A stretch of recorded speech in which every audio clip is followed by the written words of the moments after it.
Hey, Matthew, how you doing? Hey, Matt. It's good to hear your voice. Yeah. Alrighty. And then, all right, perfect. Okay. Thanks, Jim. Alrighty.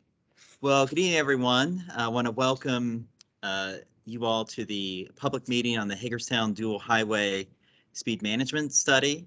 My name is Matt Mullenax. I'm the Executive Director of the Hagerstown Eastern Panhandle Metropolitan Planning Organization, or the MPO. And oh, oh, it's creating a transcript. Oh, yep. Sorry. Hang on just a sec. And then just that. Okay. Yeah. So sorry about that. So yeah. So we're the MPO. Oh, sorry. Hang on. The MPO. We commissioned this study, and we had two consulting firms that worked with us. Michael Baker International and Fairs and Peers, and we're going to introduce them in just a moment. So I want to welcome everyone who's joining us in person at the Washington County Free Library here in Hagerstown, and everyone who's joining us online via Microsoft Teams. Just a quick note, we are recording this meeting, and hopefully tomorrow morning we're going to get it posted onto our YouTube channel and shared out on our Facebook page. So for this evening, the agenda is put a check mark by the welcome. Welcome, everybody. I'm going to introduce the project team and give an overview of the project. We're going to talk about the existing conditions out on the section of the dual highway that we're studying. We're going to discuss a little bit about the State Highway Administration's context-driven guide, what that is and what that means for the dual highway, the evaluation processes that we went through, the recommendations that we came up with, and then what are the next steps for the study. So for the project team, again, my name's Matt Mullenax with the Hagerstown Eastern Panhandle MPO. In addition to myself, Kevin Donahue, our former transportation planner, helped work on this project. And then on our consulting team from Michael Baker, we've got Jim, who's here with me in Hagerstown, Rebecca, who assisted, and then on Fair and Peers, we have Matthew and Anjali, who are joining us remotely this evening, and then Tori as well. So that was the team that helped put together this draft study. So for the project overview, a little bit about the location and context. So the section of the dual highway that we looked at, which is part of US Route 40, is in between Cannon and Cleveland Avenues in the city of Hagerstown. So this section is a little over a quarter of a mile or 1,400 feet in length. It involves three signalized intersections, South Cannon and Washington, East Franklin and North Cannon, and then the dual highway in Cleveland itself. And so this stretch of road is significant, or this part of this of US 40 is significant because there is a major land use context change that occurs as you head eastbound from downtown Hagerstown to Interstate 70. And so as you flow out of downtown, the two streets of Franklin and Washington that are one-ways, they no longer diverge and come together as a couplet, and then they're essentially a divided four-lane highway all the way out. And so it's a dramatic shift from urban downtown to kind of more suburban. In addition, oh, sorry. Yeah. Sorry. In addition, there are two public transit routes that go through here, Robinwood and then the Long Meadow via Eastern, and then there are some topography challenges that affect sight distance. So up at the intersection of Cannon and Washington, where the Sheets is, you're at the top of a ridge where sight distance is nil, and then coming around the corner there just before the McDonald's driveway when you're heading westbound into Hagerstown. So all this is within city limits. All this is a state highway. Okay, thank you. All right, so how we came to be studying this particular section of the dual highway is born out of the Hagerstown Bicycle and Pedestrian Priority Area Plan. And so back in 2020, the city of Hagerstown, with assistance from the MPO, submitted an application to Maryland DOT requesting that downtown Hagerstown and the surrounding areas be designated a bicycle and pedestrian priority area. And so gratefully it was, and then a plan was put together that focused on bike ped safety, accessibility, as well as facilities and making connections where there's deficiencies. And then one of the further recommendations was to study essentially what we're doing tonight, study the feasibility of extending the urban context out eastward on the dual highway, as well as investigating a mid-block crossing. So sidewalk extensions, curb extensions, and then helping the public get in between these two intersections safely. And so we had discussed this with the City of Hagerstown. We talked about this with SHA District 6, and they were all in favor of proceeding with this study. All right. And with that, I'm going to turn it over to Anjali to go over existing conditions. Great, thanks, Matt. So good evening. Tonight we're going to talk about existing conditions and take you through kind of the context of both Franklin and Washington streets, and then we'll talk about our evaluation and recommendations that have come out of the study.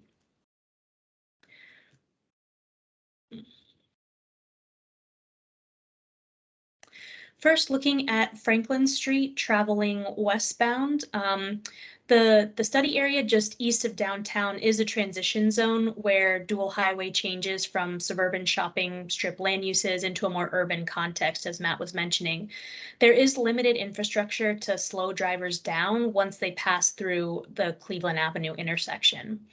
Traveling westbound on Franklin Street here toward downtown, the speed limit is 35 miles per hour, and there are very few signalized intersections and driveways.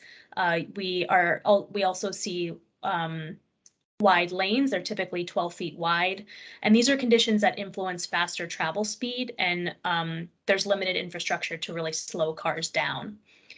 While not immediately adjacent to dual highway, there are residential housing areas within 1 to 2 blocks in each direction, and the higher density of residents and urban amenities creates more pedestrian traffic and demand at and around the study area.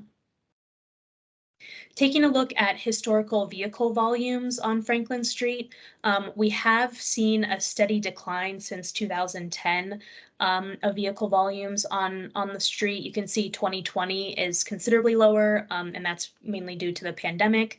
But we do see that 2021 levels, while higher than 2020, are still continuing that trend of decreasing year over year.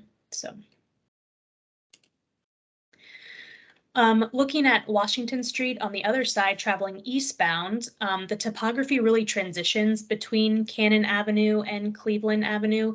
The intersection of Washington Street and Cannon Avenue, kind of adjacent to downtown, is at the top of a small hill, impacting visibility for both pedestrians and drivers in this zone. So this photo's kind of just over the hill headed down towards Cleveland Avenue.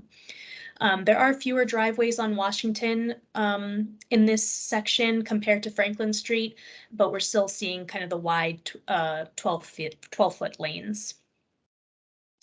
The Cannon Avenue and Washington Street intersection was reconstructed recently, along with sidewalk along Cannon Avenue and Cleveland Avenue.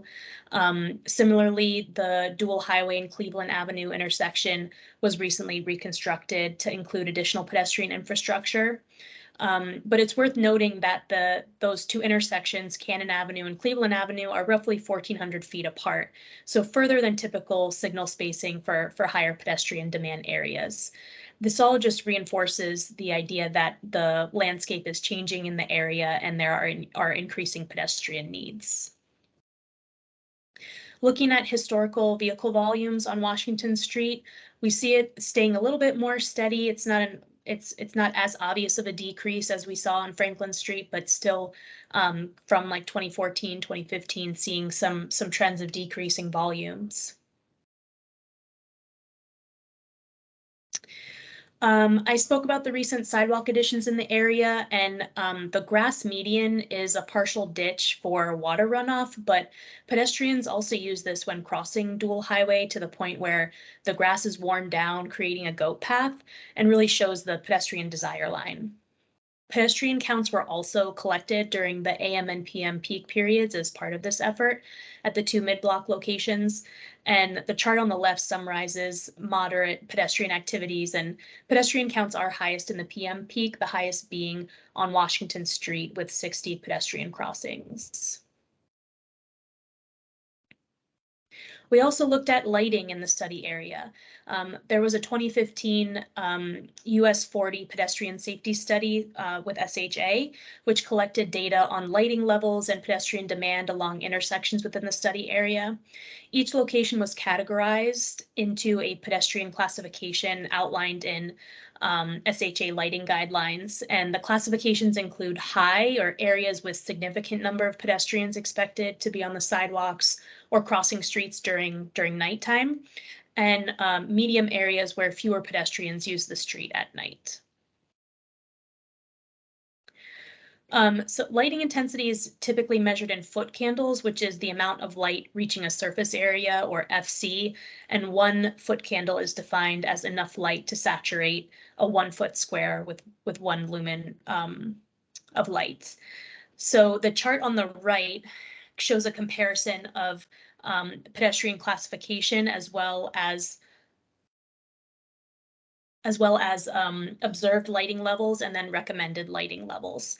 So the table is showing us that all locations are underlit in comparison to the recommended lighting for pedestrian demand levels. And it should be noted that no lighting improvements within the study area have been made since the study publication.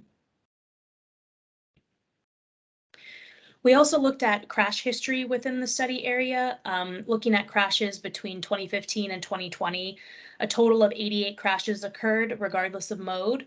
And the table shows that the study area's average crash rates, including total crashes, fatal crashes, and injury crashes, are all significantly higher than the statewide average. Of these crashes, 13 involved a person walking, 3 involved a person bicycling, and 1 resulted in a fatality. And you can see the bicycle and pedestrian crashes mapped here and where their locations are. And this shows the 1 pedestrian fatality that occurred on Washington Street.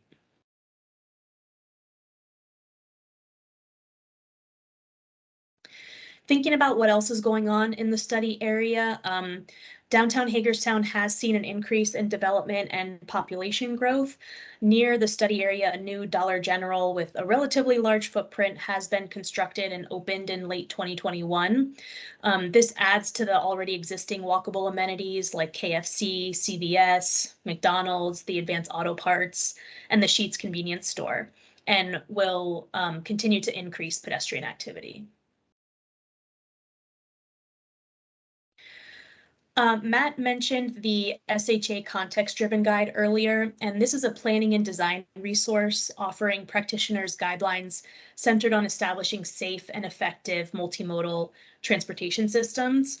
The guide helps local jurisdictions to identify appropriate roadway improvements relative to an area's context.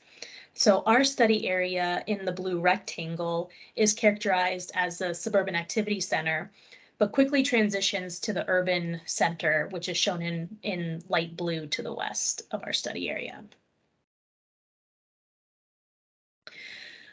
There's also the SHA Pedestrian Safety Action Plan, which is a current effort to prioritize safety for pedestrians across the state through what we call Vision Zero efforts. And Vision Zero aims to eliminate traffic-related serious injuries and fatalities. The Pedestrian Safety Action Plan is currently in development with priority corridors identified, as you can see on the map. Hagerstown's dual highway is listed as a state priority corridor, and it received the most votes amongst Washington County corridors.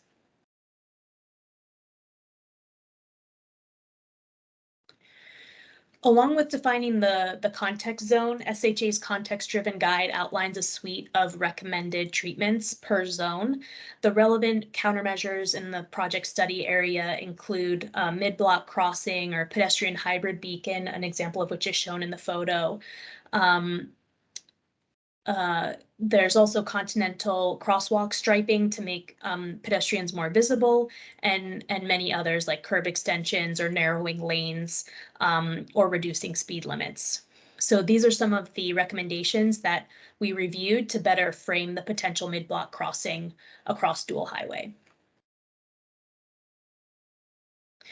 So under SHA's context-driven guide, a mid-block crossing with the continental crosswalk striping and pedestrian hybrid beacon would be appropriate.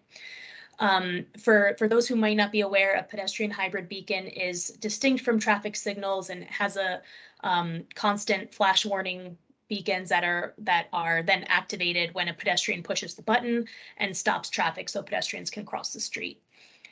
Using the FHWA guide for improving pedestrian safety at uncontrolled crossing locations, which is also a standard guidance that we use in practice, a pedestrian hybrid beacon would be appropriate if accompanied by a high visibility crosswalk and would further benefit from things like curb extensions or even a road diet, which would reduce the travel lanes and repurpose the right of way. But there are several challenges that are involved with this mid-block location that we needed to consider. And those include the wide pedestrian crossing distances in this location due to the width of travel lanes and the turn lanes. Also the wide grass median, which separates the roadway, and that makes it difficult for pedestrians to cross all 4 travel lanes in one setting. There's also travel speeds, which observations indicate that they're faster than the posted speed limit, and combine that with the limited sight distance that we talked about on Washington Street, those create additional safety issues. So there's also the consideration that a pedestrian hybrid beacon would typically be dark, which means the drivers could be caught off guard by the pedestrian activation.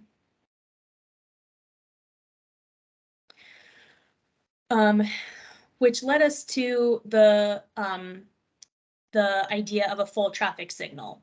So this is a mid-block location. So Maryland does not have a traditional signal warrant analysis appropriate for a mid-block location. It's worth noting that neighboring Pennsylvania has guidance on optimal warrants for mid-block crossings, for which this location does meet that.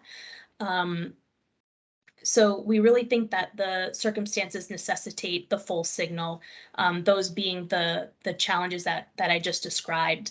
Really thinking about the change in land use context between the suburban activity center and the urban downtown, and how that change in land use context can be short and sudden. And then the site limitations on Washington Street traveling eastbound.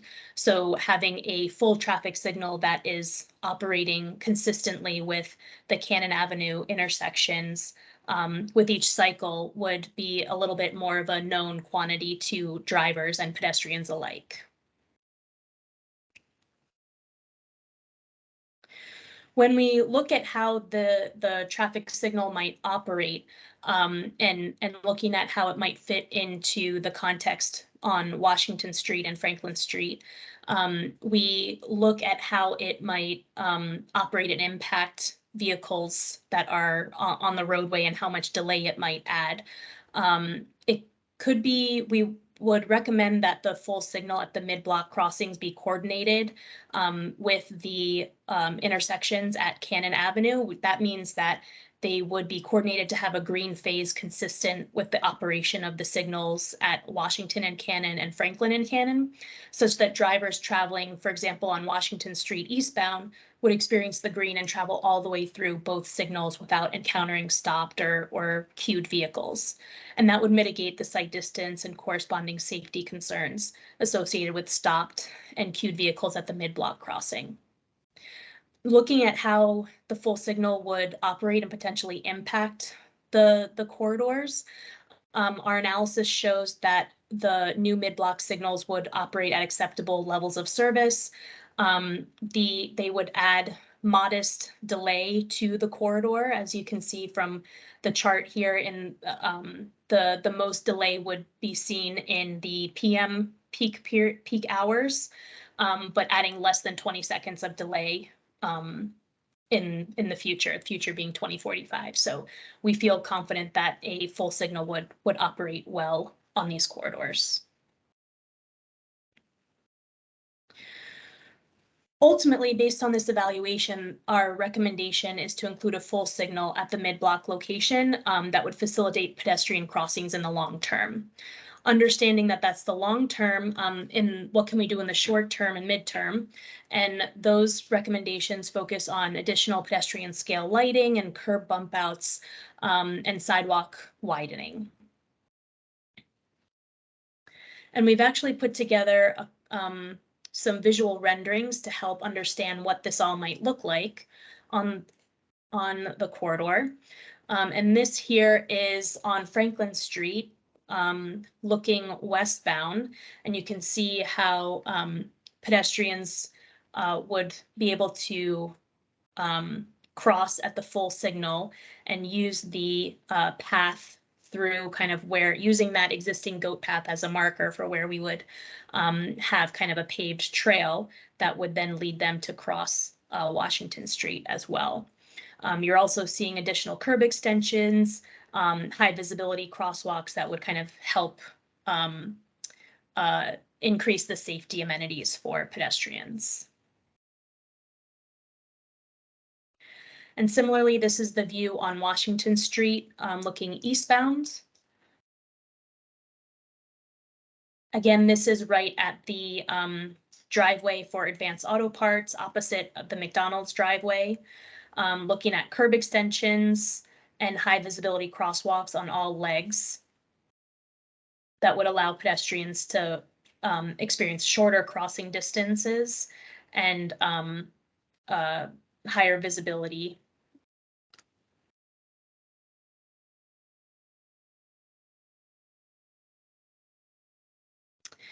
And from there, we get into next steps. So we do want to mention that there is a draft report available for download at HEPMPO's website. The period, we are open for public comment until May 30th, and you can send any of those comments directly to Matt Mullenax. Thank you. Wonderful. I'm available. Okay, thanks, Matt. You go ahead. Yeah, thank you so much, Anjali. So that concludes the formal presentation. We have worked closely in partnership with the City of Hagerstown, with Washington County Engineering, with SHA District 6, SHA RIPD, SHA Otis, a lot of different units within Maryland DOT. And so at this time, we'll open it up to those in the room and those joining us online for any questions or comments.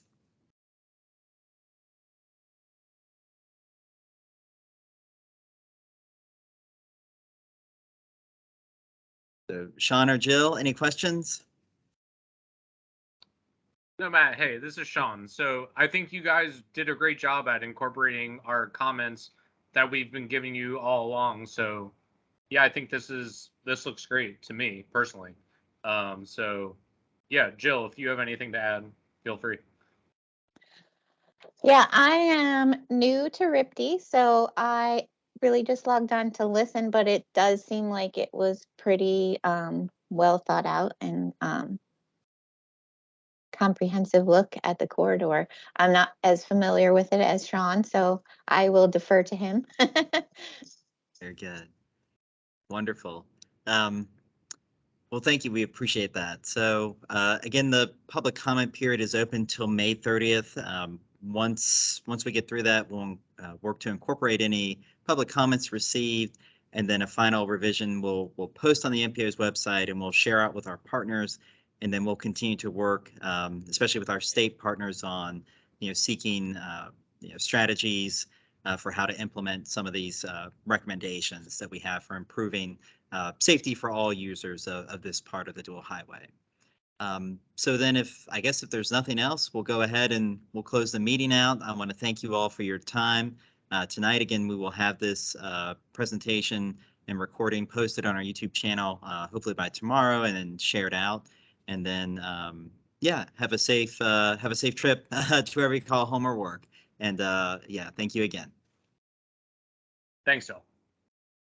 Thank you.